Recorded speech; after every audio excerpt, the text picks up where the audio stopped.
Problems that I personally have with people that are currently in power, well, in any level of that sort of business, is that have they ever had a proper job? You see, the education minister, Bridget Phillipson, has never really had a job. She's gone from school to higher education and then into politics. So what does she actually know about running anything? That's the bigger problem, isn't it? They're playing around with your money, your and I's money. And the bottom line is you look and think, well, how on earth do you know about managing money? How do you know to make something successful? They don't, and that really is your bigger problem. Likewise, this man, Sadiq Khan, the mayor of London, he has a colossal budget under his belt to basically spend on making London a safer, better place to live.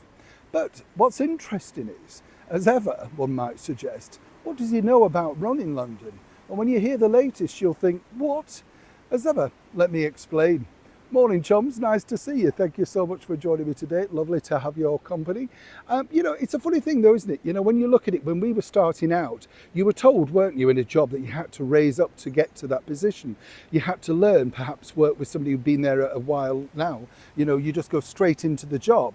There's no training, there's nobody passing on their experience and guiding you through what they went through. Even though things all changed, the digital world changes a lot of things. I mean, it's one of the things that could sort of make me laugh with the level of shoplifting that goes on over here in the United Kingdom, and I'm sure around the world. They keep coming up with all these fancy ideas of scanning your receipts and cameras. What you need is to simply go back to either using cash, credit card, and staff at the tills where you can't get through. That will stop everybody, as it did previously. If you can't be bothered to stop it, then people will just continue to do it. There lies your problem. And it's a bit like this, you see, over here, right now, from the Mayor of London, Sadiq Khan, he's decided that this is going to happen. All those e-bikes and scooters and stuff like that go whizzing through all the red lights and stuff, well, apparently they're going to be fined. Right, and it could be a substantial fine. Brilliant, totally agree. Even the cyclists that just ignore the red lights, yeah, they're going to be fine. How? Oh, well, they haven't worked that out yet. But, this is what they're going to do. How on earth can you get a kid wrapped up with a balaclava or a headscarf and stop him literally being caught to fine them? Worse than that, they've decided from next year they want to put up the charge to come into London on a daily basis to around about £18 a day. Now, think about the lunacy of this. Sadiq Khan recently opened one of the biggest furniture stores on Oxford Street, a brand new IKEA in the old Topshop building, right? So he also wants to stop all the buses going on Oxford Street to make it a greener place. So you got it. You've already got it, right? So you buy something from IKEA. How on earth are you going to get it home?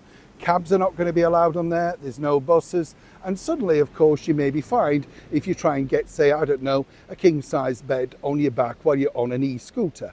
You get the picture. And it goes back to what I was saying about the lunacy of these people that allegedly are running these levels of, colossal budgets. They have no idea.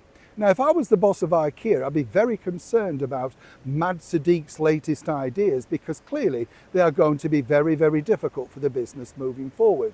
But Sadiq Khan, you see, still wants to be called Sir Sadiq, but we're not bothering with that. What's interesting is he wrote a book all about climate change. He's very much in with all of the climate movement stuff.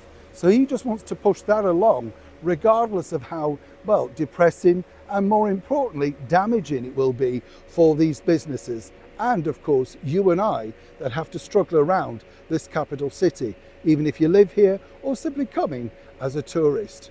Madness. Anybody else agree? Neil Sean in the very heart of London.